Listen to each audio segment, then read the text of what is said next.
Welcome to Nameless Debate Radio, where radioactivity is contagious. You can join us in broadening our minds on the Nameless Debates Discord via the link below and even feature here yourself, if you've got what it takes. Alrighty then. Today in the ND tournament finals, we have InSync and Das Froggy. The topic of these finals is which is more important, politics or philosophy? Where Froggy, I believe, is arguing politics is more important, and InSync is arguing that philosophy is more important. Froggy will be doing opening statements, or sorry, doing the starting opening statement. Both participants will have a 5-minute opening statement. We'll have an hour plus odd of talking, and then 3-minute closing statements with InSync going last, followed by audience questions. Any questions before we start? Oh, no, I'm ready to go. Cool. Froggy, if you let me know when to start the timer, I will give you a little bit of a 1-minute warning and then a 10-second warning. I'll time myself. I have a stopwatch. Cool. So, No so you worries. can time to keep me honest, but I'll keep track of my own time. Cool, yeah. All right. Don't worry, AFK. I'll change your minds by the end. Okay. So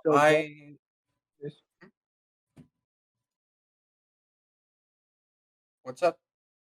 Where are we in this? I'm back. We're about to start.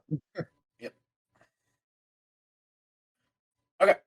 I will begin in 3, 2, 1.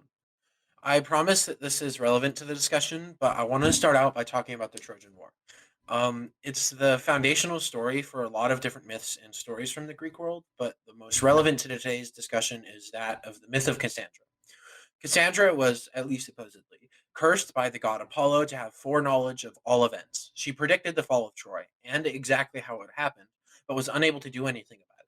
She tried to warn people, but they wouldn't listen, and for her trouble, she was killed during the sack of Troy. Cassandra's curse might be effectively described as the curse of placing greater importance on philosophy over politics. Even with perfect knowledge, she was unable to do anything about it. Politics is, in the end, the implementation of the prescriptions of philosophy. The foreknowledge is a means to an end of achieving political goals, without which it does not have use, or rather, it cannot be used. No one wants to be like Cassandra, able to see the future but unable to do anything about it. This is the essential mantra and the core of my argument. The philosophers has only interpreted the world in various ways. The point, however, is to change it. Politics is the means by which one enacts change on the world. Thus, politics is more important than philosophy. My argument rests on 3 key points. The first point is that politics ultimately is a thing that translates the abstract ideas of philosophy into tangible actions upon the world, actually affecting people. Action is more valuable than ideas, and philosophy's value statements can only be achieved through politics. Thus, politics takes a more important position than philosophy, because without politics, well, we essentially see a dichotomy of without philosophy, politics still functions at achieving goals, but without politics, philosophy fails to accomplish anything. Even if we achieve a perfect set of knowledge about the world, the way it works, or a perfect moral system, etc., any philosophical system, without a proper political system or without a proper sense of politics, you will be unable to do anything with this information, thus making it not useful. This is essentially why politics has to be more important than philosophy, right? It doesn't matter if philosophy gives us better knowledge about the world or how important knowledge is, because ultimately what is important and what should be valued and what actually matters is the actions that are taken upon the world and the effect that those actions have. That's my opening statement. I didn't go the full 5 minutes. I probably should have written more, but yeah. I yield the rest of my time. All right. InSync will now proceed with his opening statement. Crazy. Philosophy is and always will be more important than politics because a good political system is essentially derivative of an insightful philosophical analysis regarding the relevant players and variables. In lieu of such an analysis, we are left with a will to power, might makes right world in which everyone seeks to become the tyrant king by any means necessary in order that they might impose their personal value judgments and preferences onto other people. Each tyrant would probably think they were doing what was best, but really in most cases they would just be doing what was best for them. After all, it is a well-known fact that power corrupts and that human beings are eminently corruptible.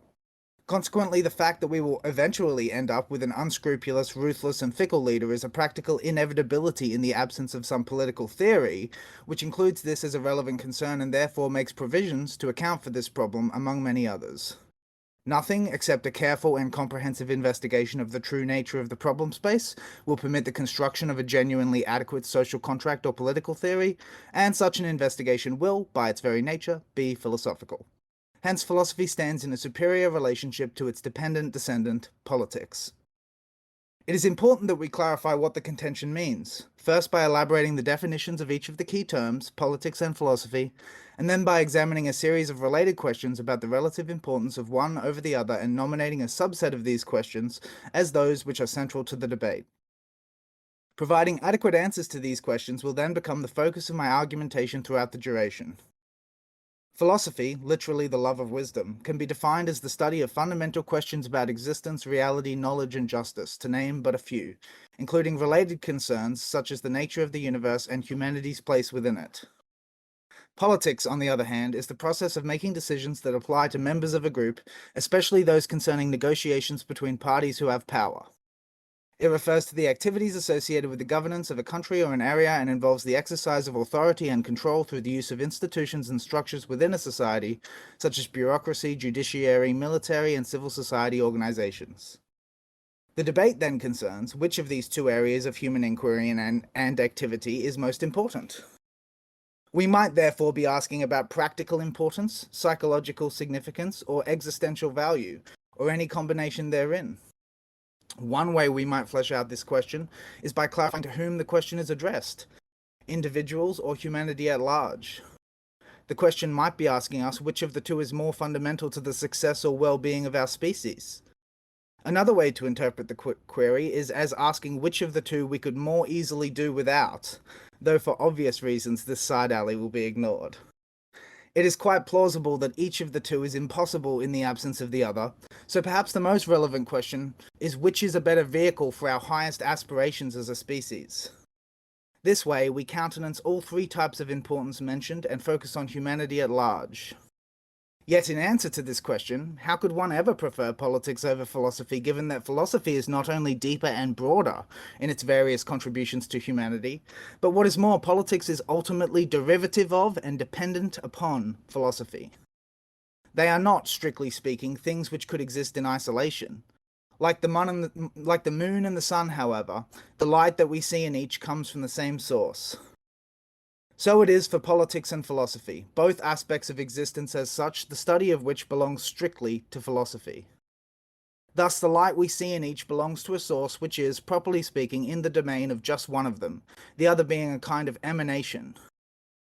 Politics is certainly more practical and everyday, despite the obvious lack of interest shown by many eligible voters, while philosophy seems more esoteric and ethereal, with none of the down-to-earth charm that politics has. Philosophical discourse and debate is frequently embedded within socio-political contexts, and yet it also unerringly underpins those same contexts in the form of political theory. Theory and praxis also stand in a reciprocal relationship, and here we see the sharpest contrast between the philosophy of politics, i.e. political theorizing, and the praxis of politics, political activism. Political theory without praxis is like a car without an engine. It can be as fancy as you like, but it's not going anywhere. On the other hand, praxis without a philosophically adequate theory is like a car without a steering wheel. It moves, but it's not going to take you where you want to go. With all due respect, I suggest we err on the side of caution rather than speed. Caution, being part of good judgment, naturally falls to philosophy, while reckless speed alludes to an ungrounded realpolitik. Philosophy ultimately reigns supreme, and eventually so too will a philosopher king. Time. All right. Now we will move on to open discussion. I'll let Desragi respond to that, and we will go from there. All right. I just wanted to clarify something first before we started because I don't know if I heard you right. Your main question was which is a better vehicle for the improvement of our species or something along those lines, right? Yeah, a better vehicle for the highest aspirations of our species. Thank you. Okay. I actually also needed a little bit of clarity on you mentioned you have 3 points, but you were a bit quick about it. Can you repeat your 3? The first Sure. one was politics translates ideas to actions, right? Yes. Well, The second, well, really, I have two because the second is a subset of the first, but it's that action is ultimately more valuable than ideas. and then the third one? The value statements of philosophy can only be achieved through politics. There's no other vehicle.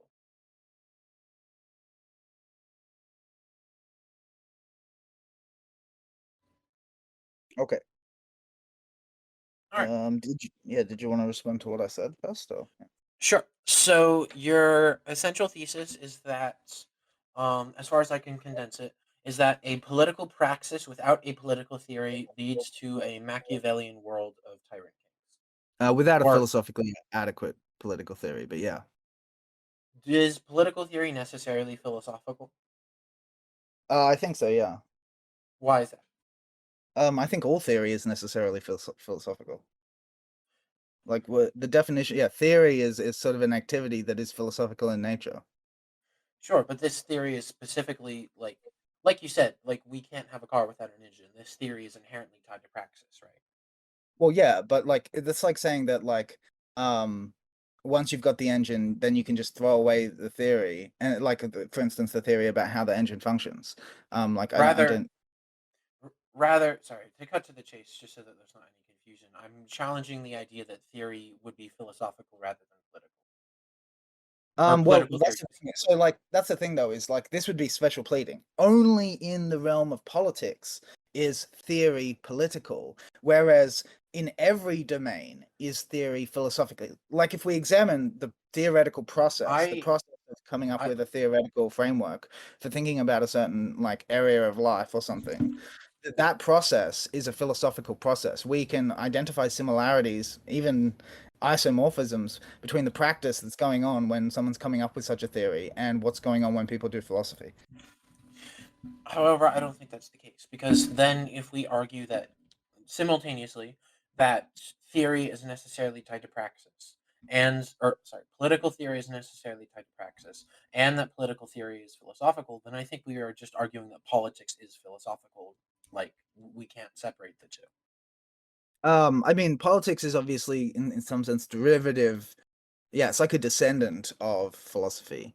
Um, I'm not saying like politics is not is no different, is like identical with philosophy. What I'm saying is that politics is grounded in a philosophical theory, and that theory happens to be about social organization. That doesn't make the theory any less philosophical. Sure, but there is a distinction here between political theory in the sense of like how we might best organize our system of politics and political theory in why or how we should organize them in the first place.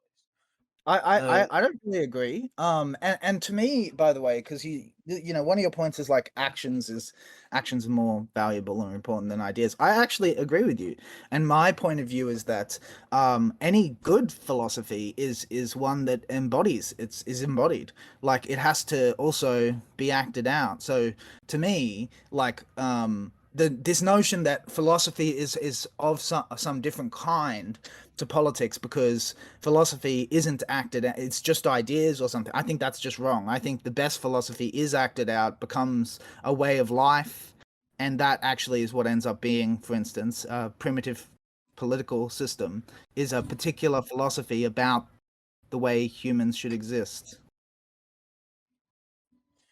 Sure, but the distinction between that just sort of philosophy manifest and politics is that politics is actually organized, consciously organized into a specific system. Typically, we call this ideology. So right, like that's kind of the distinction that you're getting. Well, yeah, it's consciously organized into a specific system according to some theory, right? Which some political philosopher came up with. That's the reality of it. I think that you have this somewhat backwards. I think that theory comes from praxis. Praxis does not come from theory. The way in which politics develops theory is by political praxis being enacted and the lessons from that praxis being condensed into a specific theory. Rather than that. Sorry, no, you're fine. In the case of something like, I think we would argue like the Republic by Plato is a philosophical work, something that you would call like a primitive politics, right? Yeah. Like, rather than having political experience exercising power over others, Plato sets about to think about an ideal society. This is what we might call like a more philosophical kind of politics, but how most systems of politics develop as opposed to the Republic is by political action being taken by people in the real world, and then from that action theory being derived. So most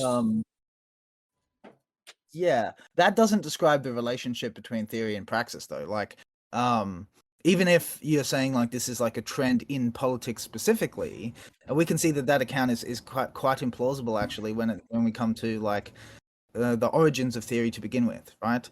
Like, it's very reasonable to think that man wondered about the nature of the world before he like began organizing himself into tribes.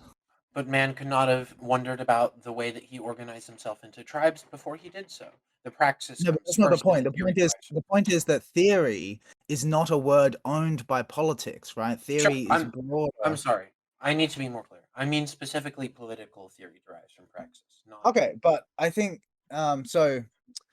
political theory, even if it's true that political theory often observes like what worked and what didn't. I mean, would you, for instance, say that science is somehow less philosophical because it adjusts itself based on the evidence that's gathered? rather than merely adjusting itself based on what is observed. The difference here is that in science there is in theory at least, ironically, there's a neutral observer who is not part of the experiment in itself. Like there's a separation between the experiment and the experimenter. Are you In referring to politics, peer review or like like who's the neutral observer? the scientist or Oh, whoever is empirically so you're saying the like scientist is separated from the subject of the experiment? Because obviously, the scientist is the person doing the experiment. They obviously have conceptual commitments of some kind that they're seeking to sort of validate or disprove. And they're the one who's interpreting the results. And it's not really reasonable to call that a passive observer or neutral. Neutral, I think, is the word used. sure, but what you're discussing is like there's a difference between merely adapting to what is experimented to and to coming forth from the experiment itself. Like we wouldn't say that the product of a reaction is merely observing the contents of the experiment and thus changing itself.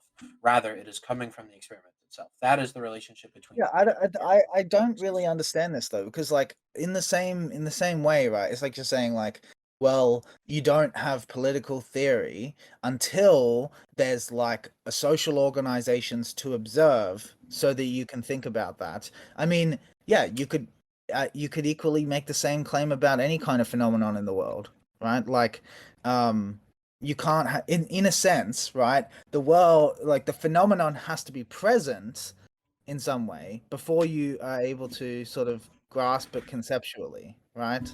Um, I don't think that that means that, like, the idea that therefore what's going on is there's pure praxis being acted out, and then and then we develop a theory. I think that's wrong. I think what's going on is that there are implicit theories being carried around by individuals, and those interact in a society, and that's what produces the praxis, the outcome that you then observe and derive like consistencies from.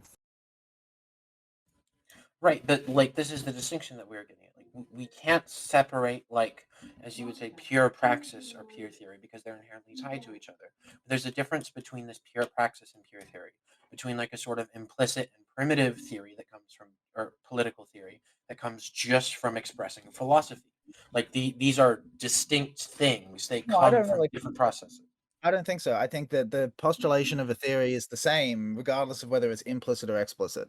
The fact that philosophizing involves making such theories explicit and exploring the implications of them and examining alternatives and so on, I don't see that as any different. Like, you're still, there is, like, just because you don't know how to articulate your philosophical commitments doesn't mean you don't have them.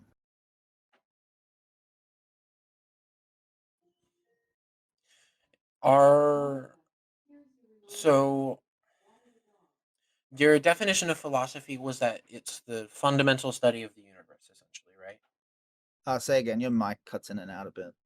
I'm sorry. So your definition of philosophy was that it was the fundamental study of the universe, right?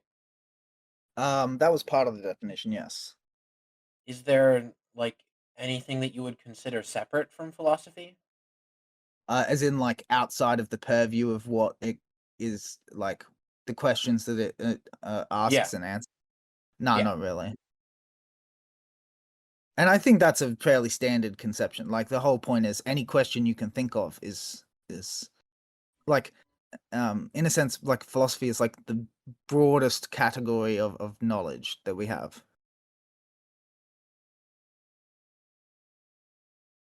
So Or essentially you're knowledge or arguing, knowledge seeking or whatever, however you call it.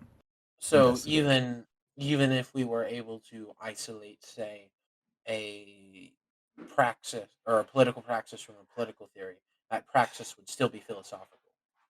Oh yeah, it would have implicit philosophical commitments, yes. Having philosophical commitments is different from being philosophy. Wouldn't you agree? It's not that different, to tell you the truth. Well, Yeah, like the way that this is usually described is like theory-laden behavior. So you act out a certain idea, and the actions implicitly demonstrate a commitment to an idea. So the commitment is the thing that matters, not whether or not you're explicitly identifying it.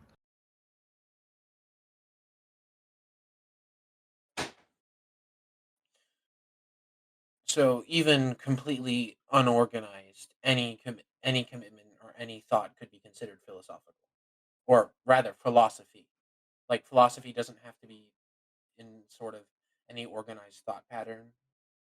Um, well, I mean, I generally identify philosophy as a kind of process, right? But the question is the question to me is, can you have a politics that doesn't presuppose certain philosophical ideas? And my view is no. Can you have any philosophy that doesn't presuppose certain political ideas? I think so. Yeah, I kind of think so. Like in terms of like in practice, an individual philosopher is obviously going to have certain presuppositions about politics, right? But in terms of like examining in the abstract, for instance, the debate about free will and determinism, it's not clear to me that an advocate for determinism or an advocate for free will have any necessary set of of political commitments rather. Like they Then we could have the be same any. question. Then we have the same problem with insisting that philosophy is inherent to politics. If we Not can, really. yes, if we can separate philosophical ideas in the abstract and remove them from their political context, and we can do the same for political ideas in their philosophical context. Well, no, There's no because reason. that's the Yes, issue what you're is. arguing is that any action taken by a person has an inherent philosophical meaning. But if we are isolating the action from the reason why it was taken, it is not necessarily tied to philosophy. I don't think what would. Yeah, that's not reasonable. It's not reasonable to It's not isolate. reasonable. Well, it's not reasonable to do the same for philosophy. Why should we detach ideas from their context entirely?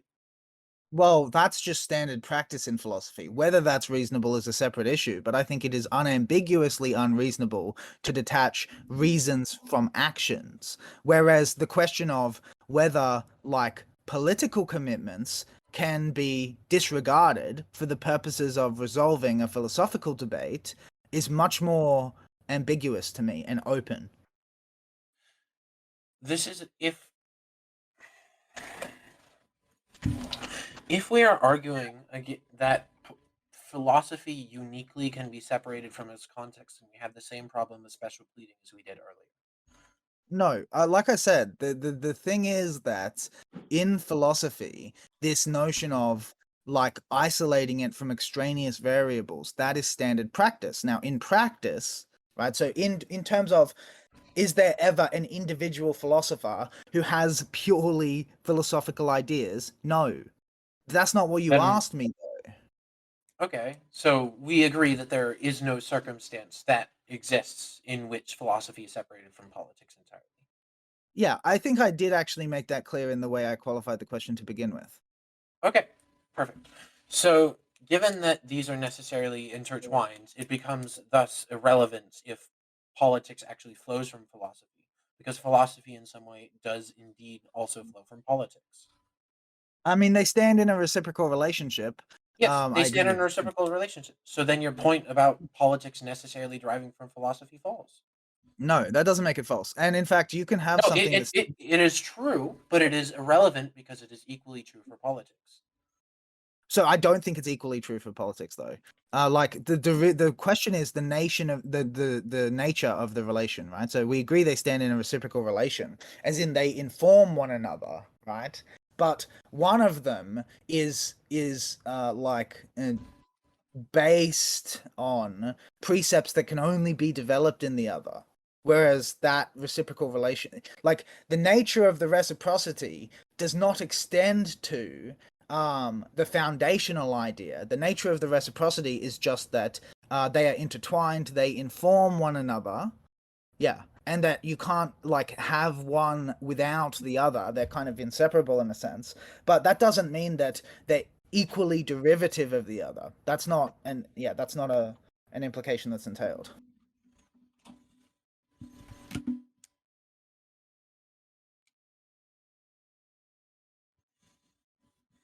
How would we? Hmm. Sorry, I was just looking at the chat for a That's moment. okay. If uh, essentially,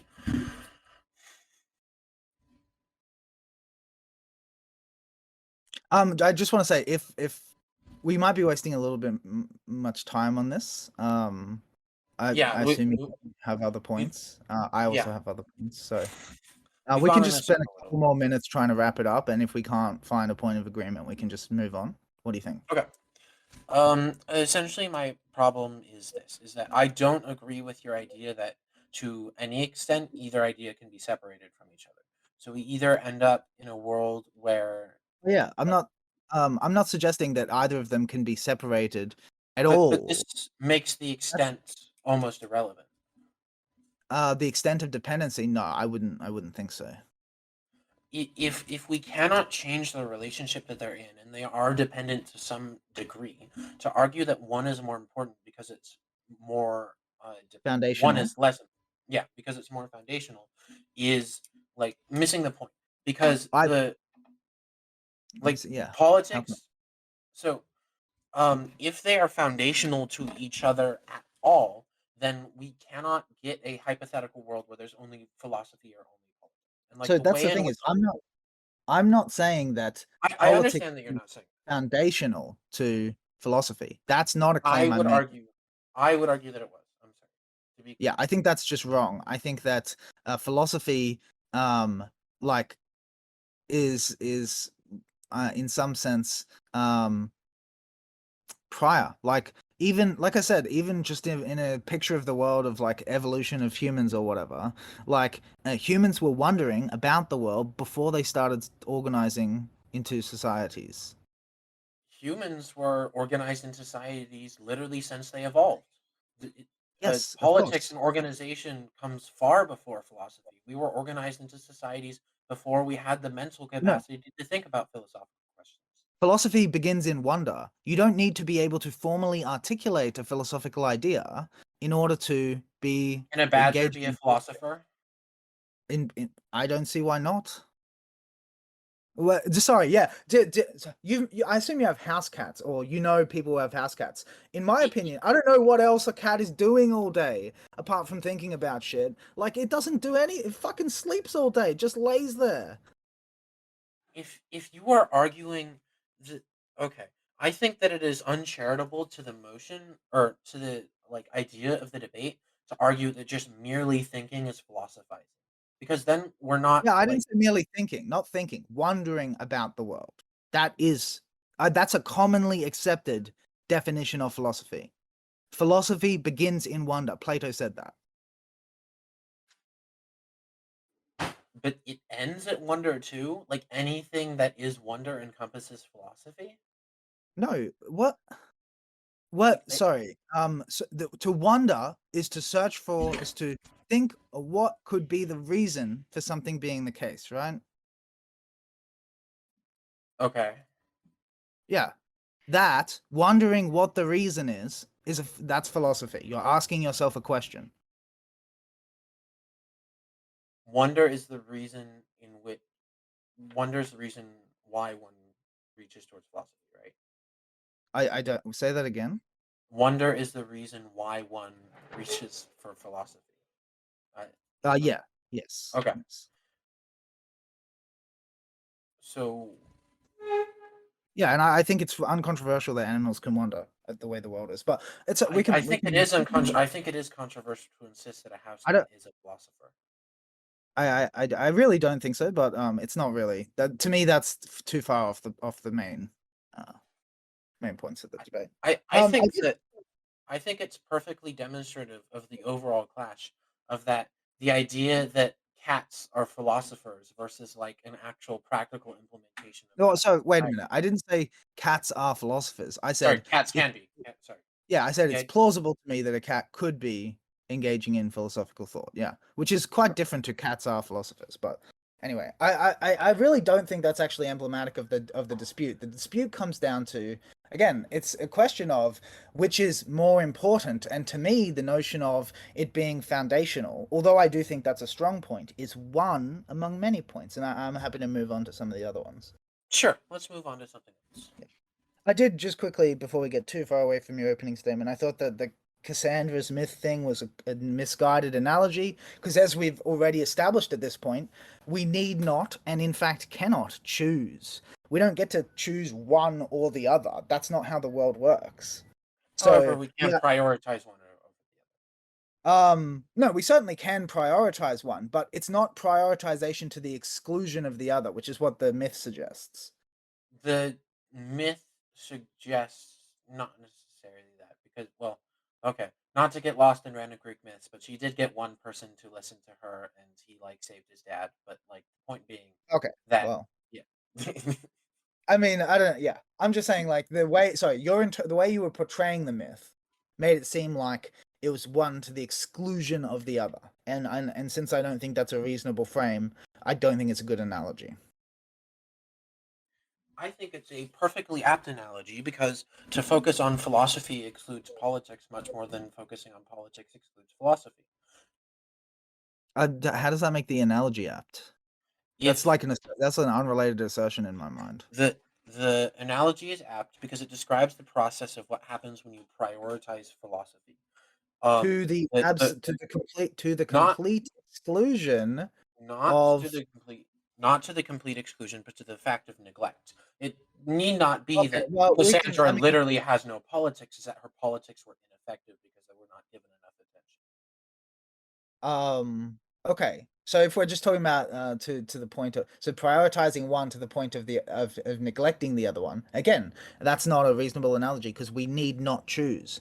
It's not as if in order to prioritize philosophy we need to neglect politics. So that analogy is not an apt frame for the question we're posing to the people, right? When we're asking the people which is more important, we are not asking them to choose one to the neglect of the other. That's not what we're asking. We are. I disagree. I think we're asking, given that you have a finite amount of time, if you're devoting, a satisfactory amount to each of them, and you have extra time, which is more deserving of the extra time? Rather, inherent in philosophy in the way that you described it, if you prioritize abstract thoughts, thinking, wondering, etc., then you become detached from physical action that constitutes politics. I think that is totally wrong. And in my concept of philosophy is always something that must become embodied, that must be manifest in action. I think to do otherwise is to become, as you say, detached from life. And I think that I that's not completely something agree. I that's but completely agree. that's not something inherent to philosophy. That's something inherent Indeed, to academics, basically. it's inherent to politics. The way in which philosophy is acted out is politics. Well, no, You, philosophy is acted out in all sorts of ways that aren't political at all. For instance, empiricism is a philosophical theory about knowledge collection, right? And science is the acting out of that philosophical theory. There's nothing political. Like, it's not that science exists, again, in complete isolation of all political variables. It's that when we look at science, we do not intuitively identify that as politics. And in fact, it seems improper to do so.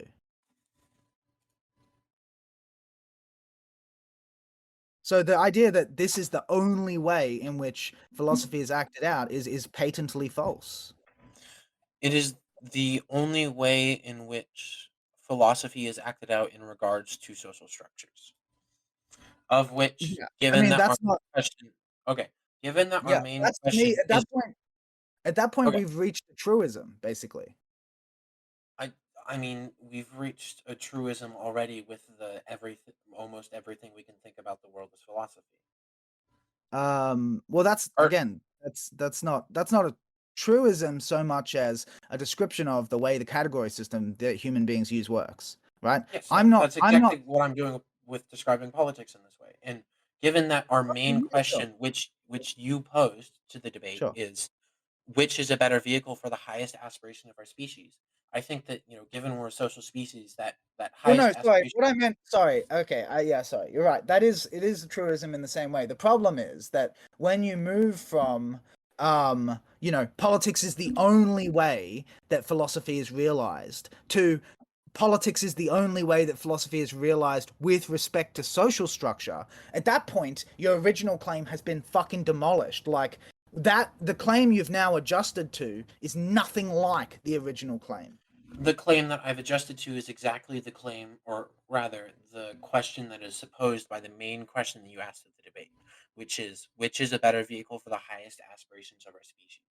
Yeah, no, sorry. You don't seem to be understanding my objection. The objection is, when you initially said that politics is the way, as in the only way, that It philosophy is is the way that is realized. important for our debate. We are talking about in That's this instance. very different, though, to the claim you made, which sounded categorical. This is equally a categorical claim. It is the No, it only way. isn't. It's literally not. When you say, with respect to such and such, it's not categorical anymore. Like, categorical means without exception. Okay. So, without exception, in the realm of social sciences or Oh, society, politics is the way in which philosophy is acted out. yeah, Given the that's fact that we are discussing the highest aspirations of our species, the questions that we should be asking is the way in which philosophy affects our social structures. yeah, no, and the reason for this is it's like you're kind of pigeonholing the debate for your side in a sense, right? The question isn't which. You pose a question. I am not pigeonholing the debate. You pose the question as the way in which we should evaluate the debate. This is entirely you and your words. Sorry, no. The reason I'm saying you're pigeonholing is because you're framing it, you're saying what's relevant to the debate is how philosophy is realized in social structures, which is not true. Like, if you look at the topic of the debate, it doesn't impose that constraint on it, that what we're asking about is specifically what is more important socially, right? So The do you question is disregard your open-ended. criteria? What can you quote me what I said that you think you're referencing? Which is a better vehicle for the highest aspirations of our species is the main question of our debate. Yes, the highest aspirations of our species isn't necessarily social organization. It could be, for instance, cosmic exploration. It could be spiritual Which- development.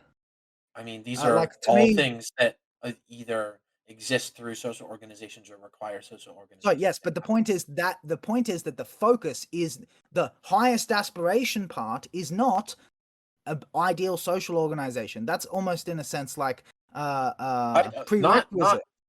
Not ideal social organization, but any social organization at all. For Yes, it's a humans to achieve prerequisite. anything. No, this Yes. is my point though, is that's a prerequisite. That doesn't make it more important. What we would consider more important would be what we put in the box of, for instance, of highest aspiration. So which of the two, right, is more supportive, I suppose, to the realization of those highest aspirations. And although obviously both of them are going to be prerequisites, right? To me, politics sort of is quite limited and narrow in terms of its possible contributions to the human condition, whereas philosophy just patently isn't. So we agree that we're talking about like the highest aspirations like within social structures, correct? Like this isn't like the highest No, aspiration. the highest aspirations of like the sum of individuals, not necessarily the highest aspirations of a social organization. We do not exist as like atomized individuals. So we exist. Yes, we within do. social That is literally how we exist. Like, that's not how we live, but in terms of are we instantiated as individuals? Yes. Do you think that we can? Do you think that the sum of humans can achieve their highest aspirations without social organizations? No, but again, I don't Like, think that's a relevant question. It's like no, if I kept asking you, do you think politics could achieve its goals without those philosophical presuppositions? You would say, of yes, course not. yes, How? because the philosophy gives it its goals. It doesn't give it the ways. Sorry, no. What I'm asking is, like, sketch out for me a picture of an actor who doesn't have philosophical presuppositions and yet acts. Okay, 'Cause then I we're don't back think to the that's same conversation. possible. Okay. What I'm merely asking is to establish the fact that we're discussing within the context of social situations, like within our highest I answered that. aspirations. I answered that, and I said no. I'm not committed to the frame of within the context of social organization. And I think that's the thing I find pigeonholing, because obviously, in the context of social organization, politics is going to be the most, that's what makes it seem like pigeonholing. Because in that context, your side unambiguously has an advantage. So the frame, why would I agree to the frame? Like, not just does it like sort of strategically disadvantage me, but also, like, don't you think philosophy has more to say about the meaning of importance than what can be construed through the context of a social organization? Sure. So, I think I should probably just clarify something really quickly. The way in which I like to introduce ideas into debate is kind of by asking questions. So, like, I'm if I ask you something, I'm not necessarily asking you to agree to it. I'm just trying to kind of like establish the idea. I wanted to go into arguing for why we should accept this frame as like one of my points. Okay. Okay, so effectively, like if we're asking about the highest aspirations of our species, all we are trying to do is achieve like what is best for the sum of individuals, and the way that we do this is through social organization. Everything that humans have achieved up to this point has done through increasing levels of social organization. First through like tribal organizations, then through agriculture, then through states and primitive states and governance, etc. So what actually helps develop these organizations and make sure that they run well is politics, and those organizations are what allow us to achieve our highest aspirations, even if This is what I we mean. could. It's like, when I'm listening to this argument, I find it's like one of those things where I'm listening to it and I'm thinking, well, the argument runs the same in the opposite direction, basically. So, for instance, we could talk about technology, right? In my view, the technology is actually what facilitates the sort of progress of human societies, and the technology is almost unilaterally philosophical extension, right? Like scientific experimentation is the application of a philosophical method to the world, and that method yields certain observational data Technology, that leads to technology. theories that we then use to develop technology that revolutionizes the lives of human beings everywhere. One, technology doesn't only come from science. Two, So technology almost exclusively comes from science. The only other place it comes from is engineering, basically. And yes. that's a science, as far as I understand. Two, the only way that these It's like technologies applied. have any use or were the only way that the sciences were able to be organized or the productive forces able to be created to create these technologies or that for there to be any use of the technologies is the creation of social structures and social cooperation in the first place. I mean, Like this, you could equally argue, though, that in the absence of the technology, that those social structures wouldn't have been adequate to survive in the face of the challenges of the sure world. they would. Yes, because they came before the technology. No, We they had didn't. social, yeah, Technology includes stuff like sharpening a rock or using a yes, stick. yes, yes. We had social organizations for hunting before we even made primitive tools. And those Okay. tools certainly didn't come from philosophy. They came from brute Okay, force. no, but exactly. But the point is, so for example, imagine that we still had the social organizations, which, by the way, many other animals do, right? Many other animals have social organizations. That's not particularly sophisticated. Imagine that we still had those, and we never learned to use tools. I would argue we would. There's no chance we'd be where we are today. Social organization could never have got us as far as tools have. And yet we do the same thing, where to prioritize one is not to ignore to the exclusion of the other. Merely, the social organization is the important catalyst factor that allows us to use those tools. The tools I cannot come without the That's the social thing is, organization. but what I'm trying to explain is, it seems like an equally salient argument to claim, for instance, that social organizations would always have remained primitive, and the formation of proper political systems would never have been possible if it were not for tool use. But we are not arguing a world in which tools do not exist. Rather, we are But arguing that's the a world. analogy. That is the analogy of what you're saying, where you're That is the saying, analogy well, that you're using. I am not arguing that there is a world in which like social organizations exist but tools don't.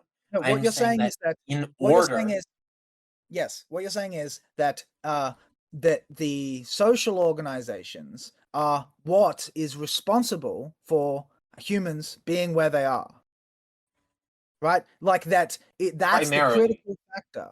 yes, the critical factor. Yeah, yeah. And I'm saying like the if we can examine how critical that factor is by thinking about whether that in itself would have been enough. And then if it isn't, if it wouldn't have been, then we can infer that the same argument runs in reverse, namely that it was only because of that the critical factor in, for instance, the evolution of primitive social organization into politics and society, it was predicated upon tool use. I think that's a perfectly reasonable anthropological point of view. Sure, but then we run in back into the meta debate where this is the same problem of the distinction between politics and philosophy in the first place. We cannot exclude either, and so this argument is equally valid. So then we I know, cannot. but what I'm trying to say though is what we want to find are arguments that don't run the same way in both directions. Otherwise, they're not worth anything. If you can level an argument that I can also run in reverse, neither of us have said anything. I guess we basically wasted like an hour. I mean, because that's basically all we've been doing. I don't know if Well, either of here's us what have. we could do. I mean, I have some points written down. I assume you do. We could like list Yeah, off like 3 or 4 points just in a row, and then we could just talk about. We could just select, one or two and talk about them. How's that sound? sure. Yeah, sounds good. Do you want to go first or me? You go first. Okay. Um. Let me just. So one of the reasons I think philosophy is more important than politics is because people who are interested in politics are often subject to a beliefs first, reasons later epistemology, whereas people who focus on philosophy tend to be reasons first, beliefs second. And I think that being beliefs first, reasons later is quite dangerous. It's one of the reasons that you see people like dramatically pivot between antithetical political ideologies is because they don't understand their own principles. Whereas I think that someone who's philosophically grounded is very competent in terms of when they do decide to form a view on politics, they are much more consistent and much less likely to have these deviations.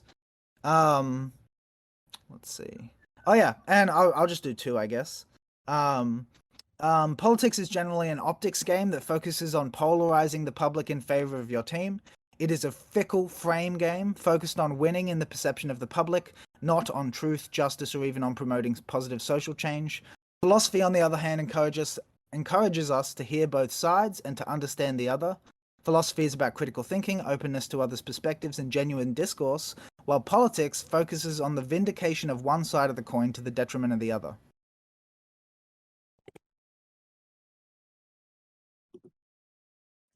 I just like repeating things back to just make sure that Yep. I've understood the basic idea. So your first idea was essentially that man, I should have taken notes. This is It was escaping me. about reasons first, beliefs second, Right, or right, belief right. reasons. Reasons first, belief second, and this creates unreasonable perceptions. Sorry, Ungrounded. beliefs first creates unreasonable or ungrounded Yes. views. Yeah. Yes. Beliefs first, reason second, and then your second was essentially that politics is a optics game. Yeah. Okay. I don't know which one I want to respond to first. So I think in regards to the first point, you are over exaggerating the extent to which a focus on philosophy actually removes one from having implicit beliefs guiding actions that lead one towards reasons. Like, I think I would agree that in an explicit sense, philosophy focuses on finding reasons first and then finding beliefs that attach to those reasons. But I think that in practice, it is equally true that people who are involved in philosophy or philosophers have implicit beliefs that then guide their reasons, which then guide further beliefs. Yeah, I'd probably agree with that. I mean, I'm not necessarily looking for the degree of effect, just that there is an effect. That there is a difference. And I think that there is. I'm sure it would even be empirically observable. We need we need a study of philosophy majors versus poli-sci majors. It's for real though, for real. Okay. So I think that if we were to judge, or rather, I think that this sort of misses the point of the motions. I don't think that the consistency of a person who prioritizes one or the other necessarily makes it more important. Like, it could very well be true that people are more consistent in terms of philosophy majors or whoever are more consistent in terms of finding reasons and then finding beliefs from those reasons. But I don't think that that necessarily makes it more important. I think it makes it more internally valid. Well, I mean, I think inconsistency signals conceptual problems that get in the way of application. So, to me, like having a more consistent framework for thinking about things, definitely has concrete implications for like political activism. Sure, but then it's equally possible that someone So, in and politics. actually, I just quickly I've thought of an example of this. Like we all know those videos where people get up on stage, to heckle or to ask questions rather to some, controversial sort of debate bro guy, right? And Ben then Shapiro.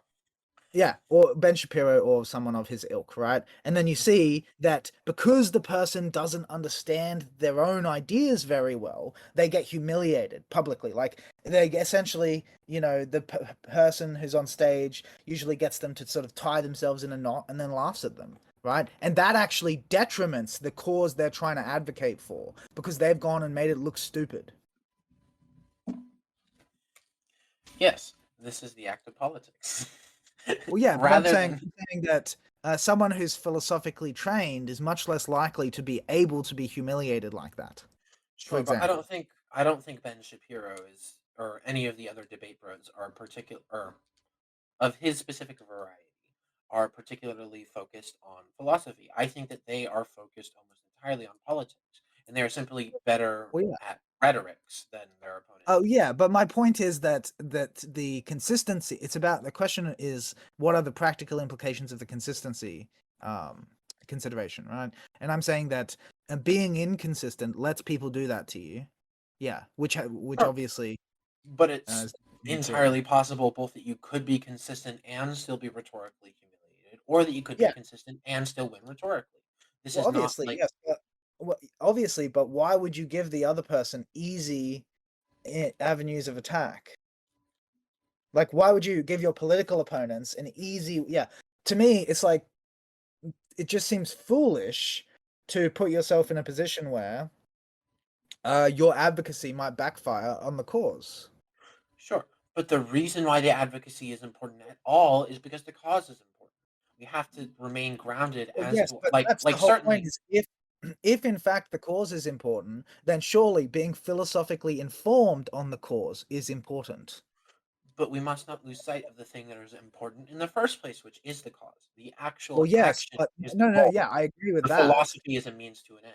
I mean, I agree with that, but my point is that, like, and this is a sort of a superficial demonstration of it, but one of my overriding points is that you need competent philosophy to have successful socio-political change. Like, if you don't have competent philosophy Uh, underwriting your change, then what you get is some kind of unstable situation that usually results in a dictator. no, we've already gone back to the both ways argument. It took us like 10 minutes. Okay. Well, what's the? Did you have any comments on the optics thing? Yeah. So, just to refresh my memory, it was Politics is an optics game that focuses on oh, polarizing the public in favor of your team. perfect. I think that this is a very like modern liberal democracy centered view. This isn't how politics have like typically worked historically, not how most politics works, I Good. would argue, in like contemporarily. So like sure, I think that there are certainly ineffective systems of politics and they have pretty bad results for societies and the aspirations of our species. But I think that just goes to show like the important part is developing an important system of politics so that we actually can achieve this. Like even in the I think that there are pretty good consistent political philosophies underlining like liberal democracies, but their politics are just so terrible in practice that they like their philosophies don't stand up in retrospect. So yes, I agree that a lot of politics is this kind of optics popularity contest, but that's because it's a bad political system and we it's important to develop a better one. That's an interesting take. I am not really sure how to respond to that. Like, I guess, I mean, I don't have any evidence that it's the result of a bad political system. And as far as it goes, I think the political system I live in is actually kind of good. But I'm Well, open to the possibility that, like, historically, this isn't how politics has been done. I'm not that historically educated, so I wouldn't really know. But yeah, so I'm not going to offer too much pushback on that. I'm not really sure. to Did you be have any? Sorry. To be clear, most politics has been done even worse than this. Like Wow, that's this gotta is help you out, right? this is a fairly good system of politics. It's just still terrible because we're really bad at doing it. Yeah, I mean, when I think about historical politics, I imagine that it would have been an optics game as well. Like for instance, the Greeks, Socrates and what happened to Socrates and all of that. That to me doesn't necessarily look like anything except a popularity contest.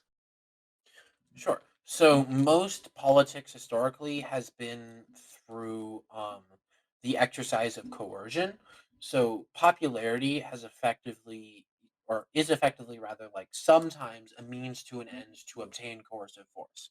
So like sometimes it's probably pretty good to be popular with an army if you want to use that army to take control of the government, right? Like Caesar did. Yeah. Um, but that is a means to an end of the actual act of doing politics, which is using that coercive force to enact change upon society in some way.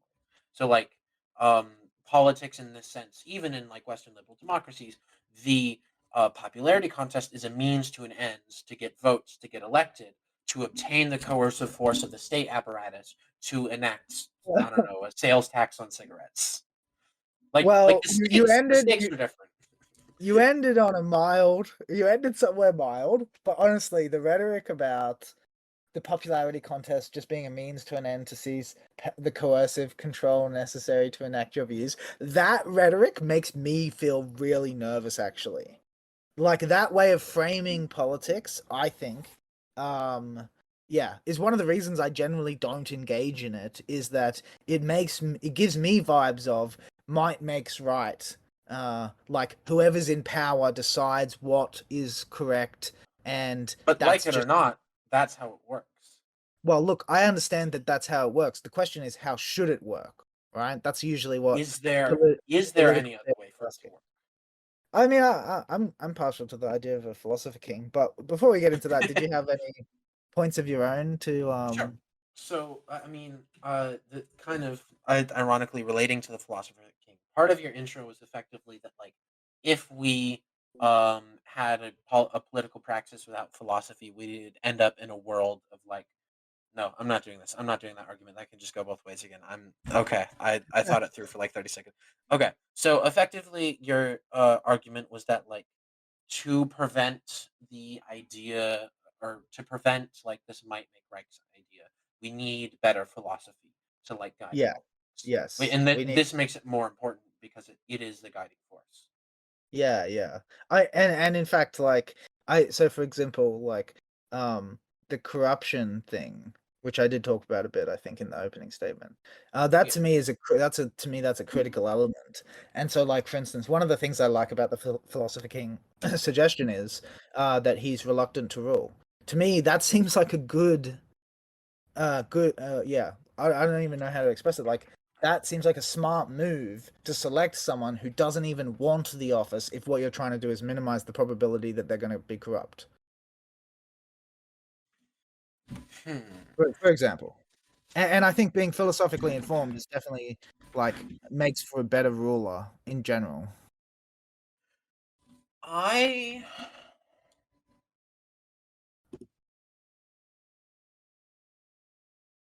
I disagree because any philosophically informed ruler like philosopher king, like I think that in that vein they would probably agree with you to some extent about like society should not function around a might makes right kind of way of enforcing societal change, Yeah, right? yeah.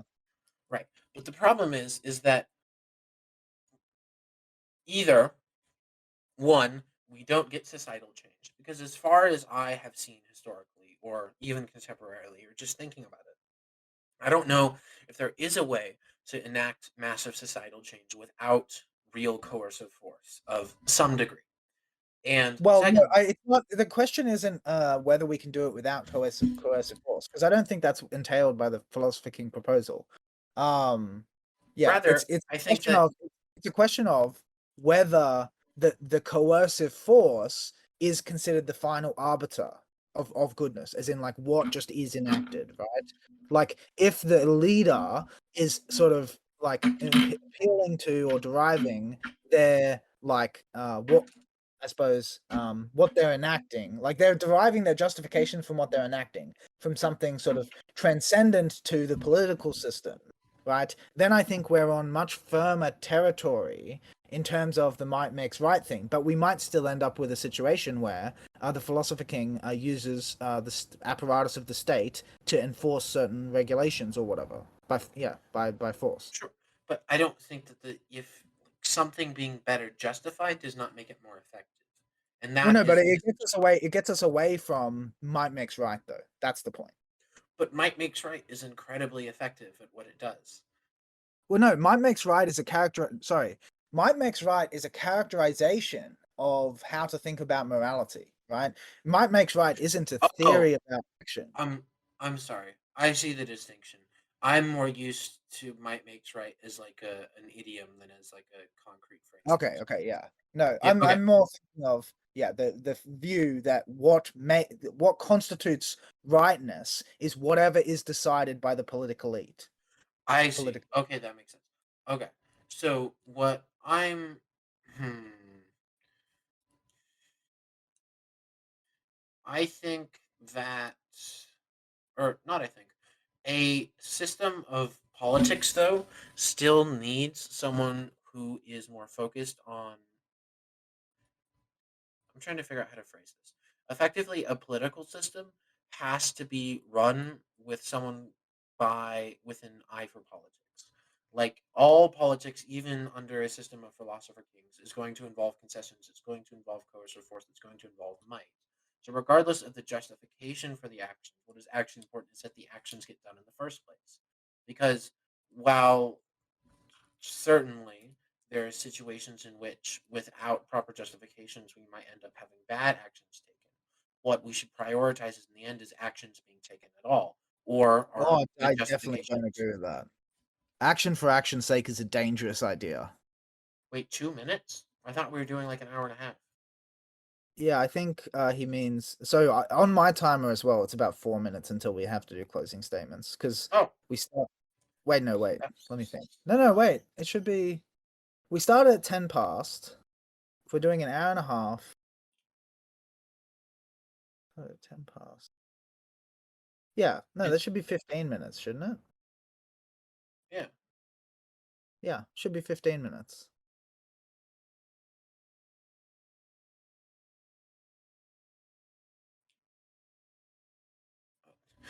Oh, We I do not. generally prefer to do audience questions after the actual duration, but that's what do you think, Froggy? I I also prefer that, but honestly, I feel like we're getting in circles a little bit even now, so I don't think we need the extra 20 minutes or whatever. Okay. Um, Sorry. all right, well, let me just quickly look through my notes and see if I've got anything juicy to say. Sure. Um, Effectively, I think that a distinction that we can make is that philosophy is abstract while politics is tangible. So, like, or kind of on the action for action's sake, it's not insofar as like just because we can take an action we should, or just because an action is taken it is good. It's rather that it is better that more action is taken so that more action with good justification is taken rather than less action taken Yeah, overall because in I think that's a really dangerous. It's like it's like a paint by numbers approach to getting things right. That sounds really dangerous. sure but in the scope of like change for the betterment of an entire species we need to have like a significant amount of action done. We can't be constrained. Yeah, agree. My objection is more on grounds of optimization. Like, all of it's especially because like there are concrete consequences for all of the individuals who then have to live in those experiments. So to me, what we're wanting is like the most efficient way. If we're gonna do a paint by numbers of any kind, we're gonna want to like identify an algorithm so that we don't cause more suffering than necessary. And in general, I think a paint by numbers approach to finding the best solution is not a good one.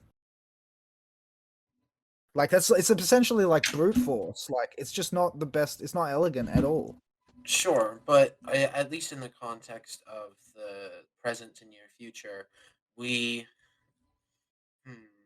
As a species, if we want to, I don't know, achieve higher aspirations, we don't have a ton of time to do so. And so spending like our political capital waffling about philosophical questions would not be as effective. It would not be as efficient as concentrating, or not concentrating political power, but using political capital to achieve political goals. Does that make sense? Am I like lost in the metaphor? It makes enough sense. I don't know. I'm not necessarily taken by your view, but I did understand what you said though. Okay. I'm just gonna quickly see if I can. Oh yeah, that's. Let's be real for a second. I mean, politics is just a poor man's philosophy. Can we agree on that? You're copying from chat, and certainly not. No, Well, well, Terrence told me to say that. Yes, but I'm not actually copying. I don't know. He told me to say that days ago, so I included it in a list of quips. I also came up with in my quips, politics is to philosophy what spending money is to making it. I like that one, to be honest. What is the purpose of making money other than to spend it? True, but I'm just obviously, I don't know. I like the quip. I think it's a good one. Let's see. Oh yeah, so I have a point here about philosophy may be intimidatingly broad, but politics is frightfully narrow. Which is preferable between the two? Philosophy asks about existence and meaning, while politics asks about resources and roads. No doubt both are important, even essential, but not equally so. Politics is perhaps more essential, but philosophy is unquestionably more important. I use a road every day. I can't say that I rely necessarily. Yeah, that's a question of exactly. So it's essential. It's essential to your life. But what's more important? What is essential is what is important. No. What is essential is what is required for basic functionality. What is important transcends what is required. If our goal is to achieve higher aspirations, obviously we need what is essential first. Well, yes, we need essential. That's what essential means. But the point is that what is important transcends what is essential by definition. Food is essential, therefore food is not important. Don't worry about it, guys. Tibetan monk. You just rediscovered Buddhism. We just invented Buddhism, guys. Okay. I mean, I know that doesn't actually make sense, and that's pretty insensitive. But like, regardless, the point being is that if our goal is to achieve higher aspirations, like what is essential effectively becomes important. Like I agree that something can be I'm not saying important. I'm not saying it's not important. I'm saying that obviously what's essential is important, but it's like the baseline of importance, and importance goes far beyond what is essential. Like at a certain point, essential stops, and we've got what's essential, and then what's important keeps going. But there's also lots of stuff that's less important than what's essential. So something not being essential does not make it more important than being essential. Oh yeah, And I know, but I'm saying on the scales of, what's essential, and what is important. Important continues on. Like yes, there's less but important stuff that's not essential, and there's more. a vague search for meaning is not nearly as important as something that is essential is. I mean, I think it's question begging to describe it as vague, but and in fact, I think that actually that flies in the face of the reality of most people's experiences, which is like you can be perfectly happy with your society and the essentials of your life, and yet want to kill yourself because you have no meaning. Whereas generally, when people don't have roads and electricity and stuff, they're pretty happy. Like I don't know about that.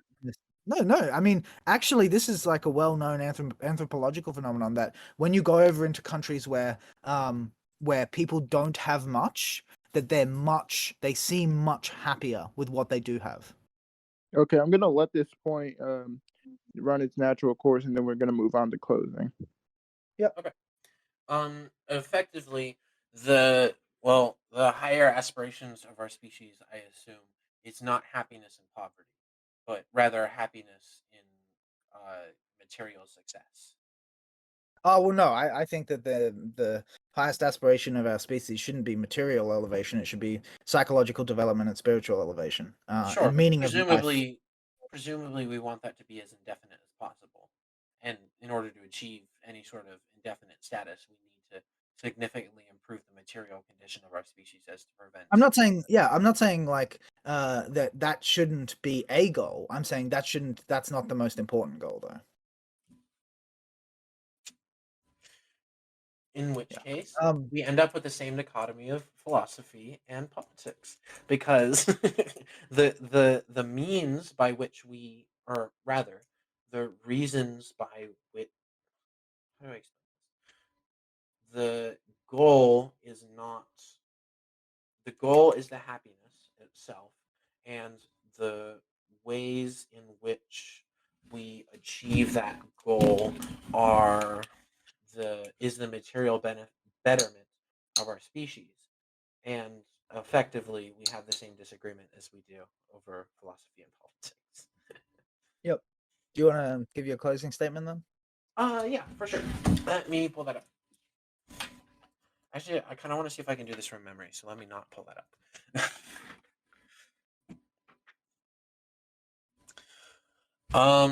So it's 2 minutes, right? No, it can be up to 5 minutes. I think is the time we. Yeah. Okay. Mine's only about 3 minutes though. So. Yeah, mine's only about 2 minutes. Anyways. All right. I will start in 3, 2, 1. For some nice symmetry, I'll begin the same way that I'll end the same way that I begun. With another story from a Greek siege. Sort of Greece. Anyways, this happens in Syracuse, which is in modern day Italy, but it was a Greek colony, and this isn't important. More importantly, Syracuse was home to the great mathematician and philosopher, well, I guess we would call him a philosopher under this definition, Archimedes. One of the greatest minds of his age, certainly, and a father of mathematics. His influence is undeniable, and one of the ways in which his work was used was during the siege of Syracuse, by besieging Roman forces who used his equations and schema to tear down the walls of the city with siege weapons. As he sat on the floor of his residence during the siege, a Roman soldier approached him. His final words, "Please don't disturb my circles," fell on deaf ears as he was swiftly killed. This is another microcosm of the distinction between philosophy and politics. Ideas without action are quickly snuffed out, and ultimately, no matter how correctly or succinctly you analyze the world, politics and actions will always triumph, and are the only. Please don't disturb my circles was his last words. It's kind of a sad story, because he was doing, yeah. Um, Politics will always triumph over abstract or non-concrete ideas or merely thinking. And if we want to achieve anything in our thinking, we need our system of politics. It is the more important of the two because it's the only one that translates into action. Or not translates into action, but translates into effective action on a societal scale, which is how we better achieve the betterment of our species and, well, of everyone. I'll close off again the same way that I started. The philosophers have only interpreted the world in various ways. The point, however, is to change it. I'm sorry for repeating that one, but that's one of my favorite quotes, and I think it encapsulates my view pretty well. Who's the quote by? It's Mark's quote. It's on his grave. Of course Cringe. it is. Cringe. Anyway, okay, that was good. The astute listener will notice that at no point during this debate have I sincerely attempted to discredit the importance or legitimacy of politics, because I do not deny it either of these traits. Rather, I have tried only to demonstrate that philosophy is closer to the essence of existence, closer to the secret source of the river of life, than is politics, and that its questions have a significance and a depth in which political polarization and tribalism simply wallow and drown. What this means is that politics is more of a practical matter, while philosophy, though it is in most practical matters a prerequisite for success, extends far beyond the boundaries of practicality, encompassing the limitless curiosity of our species. Philosophy is more important, perhaps, because it is through philosophy that the notion of importance receives definition, and much else besides. Philosophy begins in wonder, while science, politics, and even religion all begin in philosophy. Philosophy has proven itself the fount of meaning and wisdom for humanity all throughout history.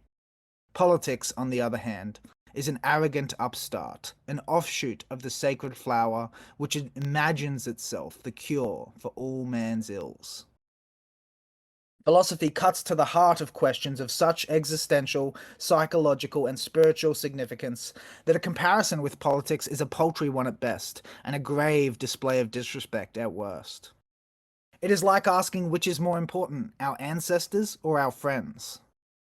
Our friends are obviously precious to us and important for our well-being, but in the absence of ancestors, we wouldn't be here to enjoy the company of our friends to begin with. In order to conjure up a conceptual schema for the organization of society, important questions must first be asked and answered. Questions which concern such things as the nature of a human being, the reality of life, and the purpose of social collaboration between creatures such as we. In order to provide a framework that elucidates a coherent collection of answers to these questions, we will inevitably have to engage in philosophical process. As in the analogy of the car without a steering wheel, praxis is worthless unless it is able to move us towards a worthwhile outcome. Thus, the best kind of politics is political philosophy. All else is advocacy, an admirable but ultimately a derivative enterprise.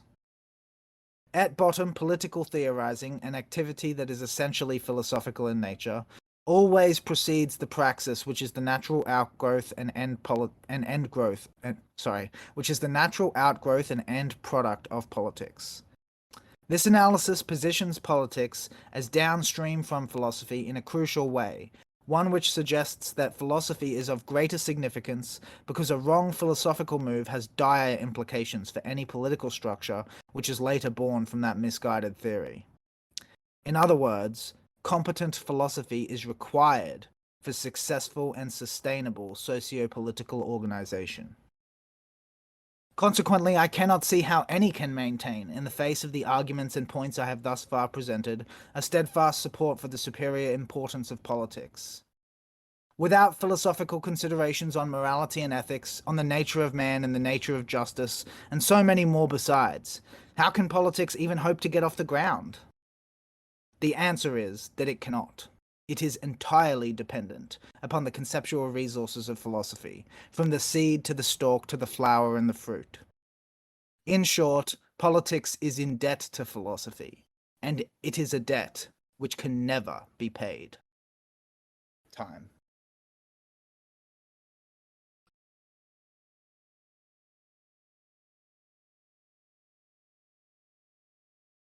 All right, that was pretty fun. I think that was well, I don't know. I like my We will last move on debate more. to audience questions. Oh, sorry.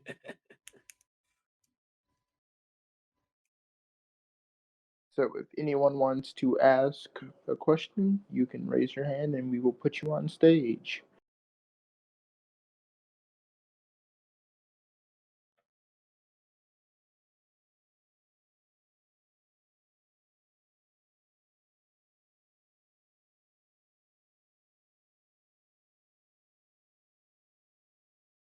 Hello, gentlemen. How's it going? Hello. So my question is, when does the dichotomy of these very polarized concepts become mutually exclusive, and how do we combine these thoughts so that they can cohesively exist? Well, I'm not really sure how to answer the question. I don't think it does become mutually exclusive. I kind of argued that throughout the debate that I don't think it's reasonable to ask which could exist in isolation. I don't think either of them can. And in terms of like the coming together, I mean, I think Foggy and I also already have plenty of common ground in terms of these things both being very important. Yeah, the debate is just which is more important.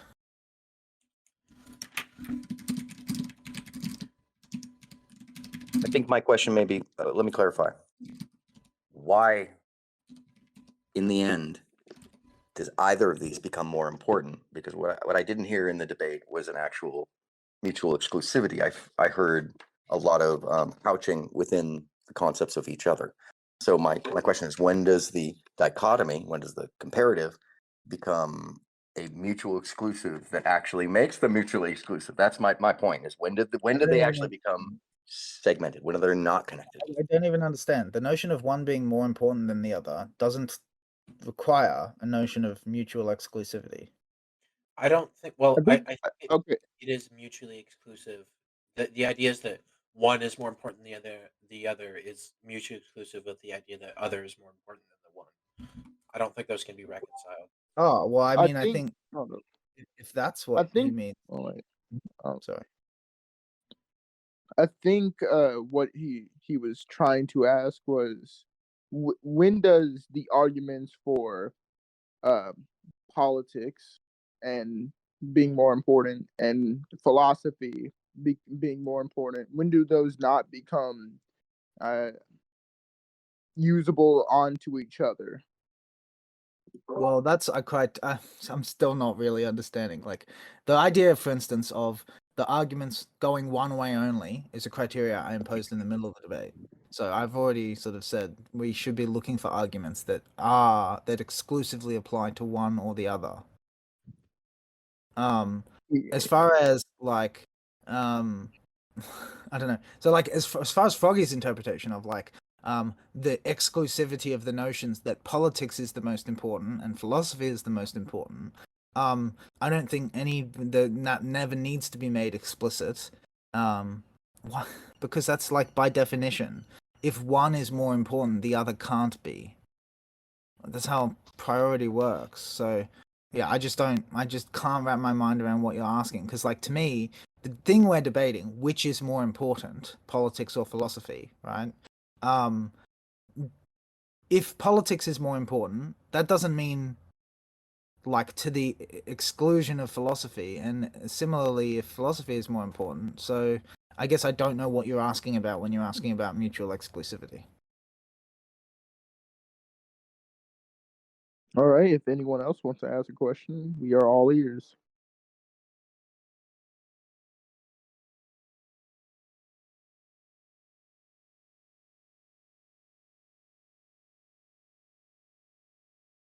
I got a question for you too, just as my way of approaching this debate.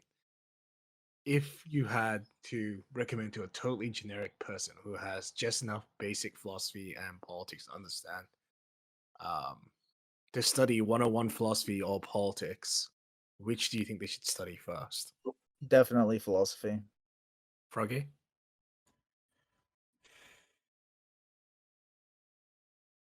Like a poli sci class or just like politics generally? Any of them.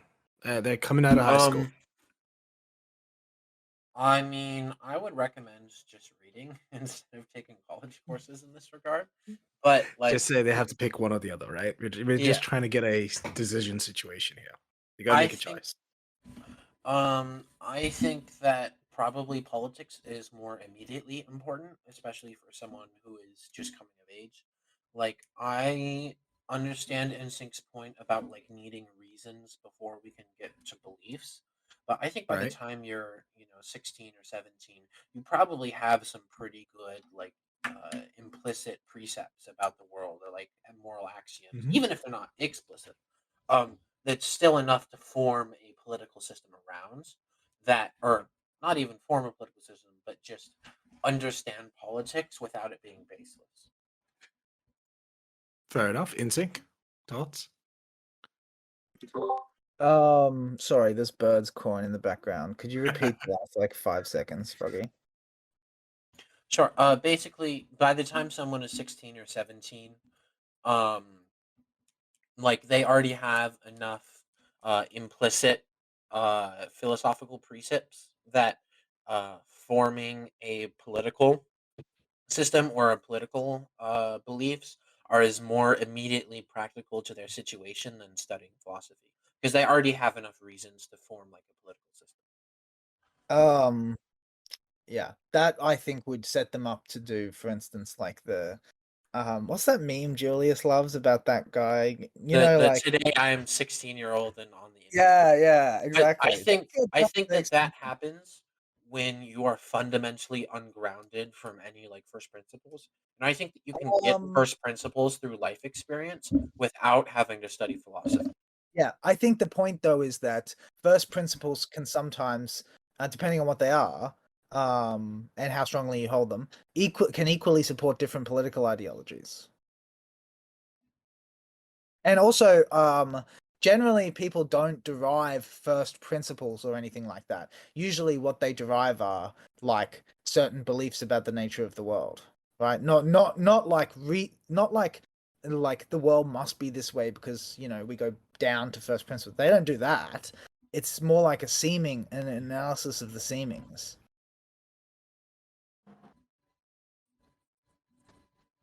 I find it useful to couch this debate in that sense. Importance in terms of making some kind of practical decision in the world. Yeah, But yeah. move to any. I mean, like I said, I do think, and this is what I've done personally, and this is exactly my rationale is, like, I probably will get into politics one day, but it's going to be when I am so sharp philosophically that I really feel confident in, like, the conceptual extension that's required to formulate a political view.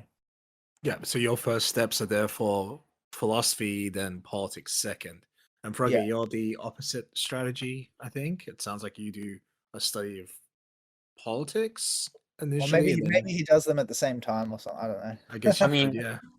Yeah, like in what I've actually done, or like what I would prescribe. What you Well, would let's hear prescribe, both. yeah. Let's hear both. Okay, yeah. I think yes. I think studying both at the same time is important. I think you should prioritize politics though. Yeah, It that is kind of the- prioritization. I think that prioritization gives us the sense of importance. Like we ask Yes. someone which is more important, they're kind of asking for advice perhaps about which they should Yeah. I think prioritize. Yeah. I think I think could I have think yours was a argued- more oh, sorry. salient iteration of the thing I stipulated about. Like we have a certain amount of time that's already going to both. You have extra time. What are you going to spend the extra time on? That's really the question, right? Yeah. I think it would have been way funnier if I argued this debate in a way of just like we should kill all philosophers and spend zero time thinking about philosophy. like All like right. Socrates, he's an invalid source. May I offer that like we have examples. So politics can be said to be an element of philosophy, right? But you can do the same with religion and science. However, to a lot of lay people, they would assert that religion and science is more important than metaphysics to them. There are people who will assert that you do not need to engage in metaphysics at all.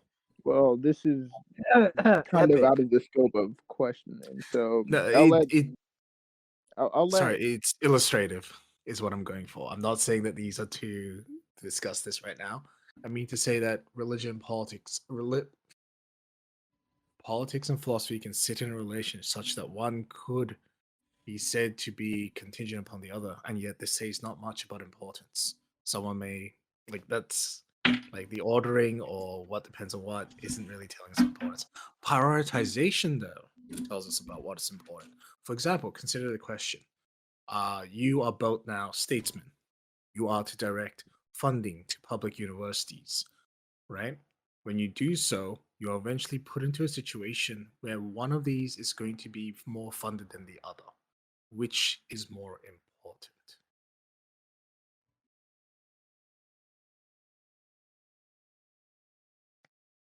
Yeah, I mean, my answer stays the same. I think I would Mhm. put more funding towards philosophy. Understandable, Froggy. We need a better system of political economy as statesmen to form an effective Understandable. society. Understandable. And that's fascinating. The differences here are fascinating to me.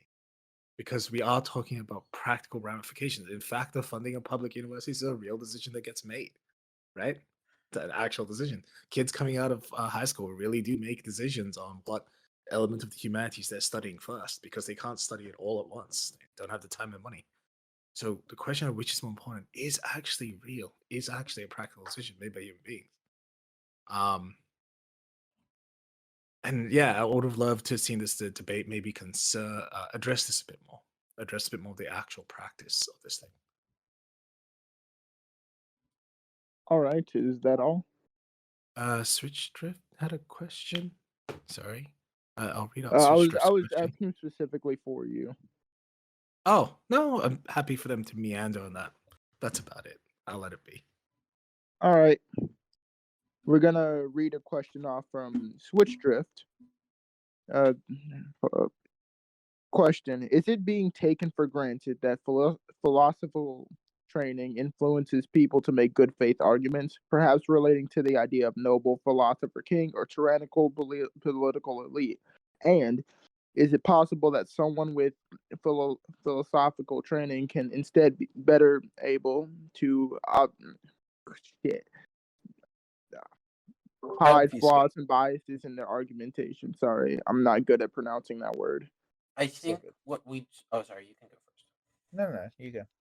I think what we took for granted in the argument is that, like, from a theory perspective, the way in which we defined philosophy as like just wondering about the world is that if you were like the way to form good faith arguments was through philosophy, but not necessarily all philosophical arguments are for our good faith. So, like, this is the important distinction, I think, is that even if like we use philosophy to make good faith arguments, this doesn't mean that like a philosopher king is necessarily going to be the best king, and that's why we need politics or a system of political economy, because that like the implementation of these ideas is ultimately what's important. Even in the perfect world where the ideas are all perfect, we still need that implementation through politics to affect society. But in our actual world where those ideas are not perfect, doubly so this is true, because we need an actual praxis of like determining what is useful and what is not through action. Yeah, I'm actually happy with Froggy's answer. All right. He conceded the debate. I win. Field of personality science are frequently employed in therapeutic environments that are not scientific at all, right? And it's not like the model has to wait to be peer reviewed, right? Like there are certain schools of thought, none of which has real empirical validity at all, because how do you test for like sort of psychological constructs, some of which are even unconscious, right? There's various models, and if the realization of another man's ideal world, right, would necessitate the suppression of my freedom of speech, he's already forfeited his own. Okay, the fact that his ideology, what he's advocating for, entails stripping me and mine of my human rights, means that the fact that he's advocating for stripping other people of their rights means that it's justifiable to strip him of his. Sense that I do think free will exists, but not like as a universal truth. But I will say that it seems like there are certain moments in your life where you need to make a decision, one that could change your personality or one that you've never really been introduced to before. So your personality as it is currently doesn't really have a precedent for how you behave in these scenarios. And going forward, how you interact with those new things, that seems to be something that you're in control of with your will. So